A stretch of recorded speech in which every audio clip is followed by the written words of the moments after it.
இன்றைக்கி ஈவினிங் ஸ்நாக்ஸுக்கு பார்த்திங்கன்னா கோக்னட் கட்லெட் தான் பண்ணியிருக்கேன்.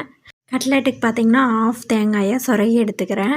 இது கூட வந்து கொஞ்சமாக சின்ன வெங்காயம், கொத்தமல்லி கொஞ்சமாக, அதுக்கப்புறம் இஞ்சி பூண்டு பேஸ்ட்டு 1/4 டேபிள் ஸ்பூன் ஆட் பண்ணிக்கிறேன். சீரகம் கொஞ்சம், சோம்பு கொஞ்சம் ஆட் பண்ணிக்கிறேன். இதுக்கப்புறம் வந்து கடலை மாவு 1/2 கப் அளவு ஆட் பண்ணிவிட்டு ரைஸ் ஃப்ளார் 1/2 கப் அளவு ஆட் பண்ணிக்கிறேன். இது கூடவே கரம் மசாலா 1/4 டீஸ்பூன், மிளகாய்த்தூள் 1/4 டீஸ்பூன் ஆட் பண்ணிவிட்டு உப்பு அப்புறம் தண்ணியும் ஆட் பண்ணி இதை நல்லா நம்ம கையில் பிடிக்கிற மாதிரி பிசைஞ்சு எடுத்துக்கலாம். தண்ணி ரொம்ப ஆட் பண்ணிடக்கூடாது, தண்ணி கொஞ்சமாக தான் ஆட் பண்ணணும்.